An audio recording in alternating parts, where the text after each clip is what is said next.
All right, Jordan. A lot has changed for the Clemson Tigers since the clocks hit zero against Texas on the 12 team, the inaugural 12-team playoff. When the clocks hit zero and Clemson walked off that field, unfortunate with a loss in the first round of the playoffs. Clemson has been busy as a program. A lot has changed. Obviously, the first thing that comes to mind is the firing of Wes Goodwin, the hiring of Tom Allen away from Penn State as our new defensive coordinator. A couple guys getting promoted from within to expanded roles within the building. Taj Boyd comes to mind. Ben Boulware comes to mind, just to name a few. Bringing on several analysts, an offensive analyst that we talked about in last week's show, a defensive analyst that we talked about in last week's show. A ton of changes have happened, not only to the coaching staff, but to the roster. Obviously, Dabo Sweeney, after years and years of Dabo will never dabble in the transfer portal. He goes out, he gets Will Helt from Purdue, big-time defensive end, which Clemson definitely needs. He gets Jeremiah Alexander from Alabama, both on the defensive side of the ball. And I think if you look back at last season and you could point to one of the weakest point of this Clemson Tiger team last season, it would have been the run defense, right? It's no secret that the Achilles heel for this defense last year was the run defense. We let up far too many explosive runs. We couldn't set the edge at the defensive end position opposite TJ Parker. I want to leave him out of that. We couldn't set the edge. We couldn't stay disciplined in our run gaps. So, Jordan, with the addition of the transfers, with the addition of the coaches, with all the changes, will run defense be a problem for Clemson in 2025? How do we fix the run defense heading into spring? Yeah, I mean, it's a simple but complex, problem. When you look at how Clemson defended the run last year, I think one of the things that people kind of, lazily, pointed out, it was true, but it didn't tell the whole story. Oh, we have a problem at defensive end. We did have a problem at defensive end. So I do want to say that, like, that was legitimately a weakness for you, especially in the run game, outside of TJ Parker. And especially when you had to move Peter Woods, when you moved Peter Woods back inside, you did not get good play, opposite of TJ. And so, but I think it was a more complex issue than that. I think this defense in general just flat out could not move laterally. And that was something that was very, very evident from the first game of the season against Georgia. This team as a whole, especially in the front seven, has a lot of problems when teams run around them. Clemson's defense is full of players that can play downhill. They can lay hits. They can play downhill with a lot of speed and a lot of aggression. But when you ask these same players to, scrape and slant, like to defend, stretch zone and wide zone and whatever you want to call it, that was a massive, massive problem for this team.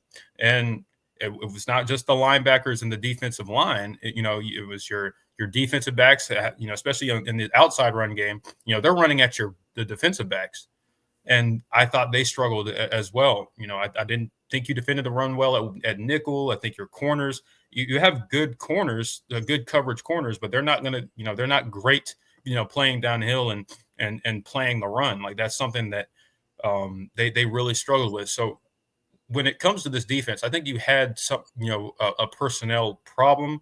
And I think you also had guys that were unsure of themselves and unsure of what they were doing. There was a lot of hesitancy at linebacker, especially when it came to being gap sound and knowing when to trigger, when to scrape, when to fire and fill their gap. Like, there was just a lot of issues there. So I think it's a defending the run is a total team effort. And I think you had a bunch of individuals just kind of flat out, guessing at what they were doing. And that was one of the most frustrating things watching this defense, especially when I had the benefit of hindsight and watching all these games back and seeing what they did and didn't do well. So, while you did have a defensive end problem, I mean, Cade Denhoff and Jaheim Lawson both were in the 50s in terms of PFF grade at run defense. Just not. If you're not familiar with Pro Football Focus, 60 is the bare minimum of competence at a power competence from a starter player. So if you're in the 50s, you're not playing. That's not good. It's just not good. But it wasn't just not getting very many reps if that's your PFF grade. Right. So, I say all that to say, but it wasn't just them. You had a lot of problems at linebacker when it came to defending the run. Barrett Carter did not grade out well against the run. Wade Woodaz did not grade super well against the run. Your defensive backs did not grade well against the run, and they were poor at tackling. And that was another issue, the missed tackles. So open field tackles. What this defense and what Tom Allen has to, is tasked to do this year is he's got to get everybody on the same page, because defending the run is a team effort, and it takes everybody knowing what their assignment is and what their teammates' assignments are. And it just felt like you didn't have that this year. You have guys that are more downhill players, but it's not like you don't have athletes that can run sideline to sideline. Some of it is just guys playing unsure, so they're slow even when they're not slow. Right. And so this defense is going to take a full effort, because I think they should not have been as bad as they were last year. And so I definitely think there will be improvement, but how much is the question? And so when you consider a guy like Will Helt, who came in from Purdue, who graded out, I believe he had a 75 PFF grade against the run, which is considerably better than anybody else on the team other than anybody else in the edge position other than TJ Parker, who I believe graded out, he had an 80.1. So, that helps. And you bring in Jeremiah Alexander to add depth to the linebacker room, and potentially, we'll see kind of how he works into the rotation. But he hasn't played much. So, Tom Allen and just the rest of this defensive staff, they're going to have to get these guys. I mean, they were obviously not up to standard this past year. So it's not a secret what they need to do or what they need to improve on. But it really is going to take a full effort, because you had so many guys that just flat out were not playing together from that standpoint. And even the defensive tackles, you have really big defensive tackles that can't necessarily always, slant and play that, those stretch run plays that gassed you so many times this past year, whether it was Georgia or Louisville or Texas or any other teams, anything in between. You don't have guys that were able to do that. The Citadel. Yeah, even the Citadel. So it just, this is the number one priority, I think, for Clemson. I think if this team is going to be the type of team I think they can be, this has to be priority number one. More than running back, or like who's going to start at running back, more than who's going to play, boundary or field safety. Like it's the run defense. Plain and simple. If they need to figure out what they want to be, how they want to stop the run. And that's one thing that Tom Allen, throughout his tenure at multiple stops, that's something that he did very, very well. That he is a very much a stop the run at all costs type of guy, kind of like Brent Venables was. So I think you've got the right guy to accomplish that, but it's you still have to be able to put it in practice and not just the guy, at the end of the day, the guy's got to go out there and execute, right? But to your point, Clemson, I think 1,000% made the right hire in Tom Allen. Look at his track record from being a head coach to being a defensive coordinator at Penn State, and even before that, all of his time in high school and stuff like that as well.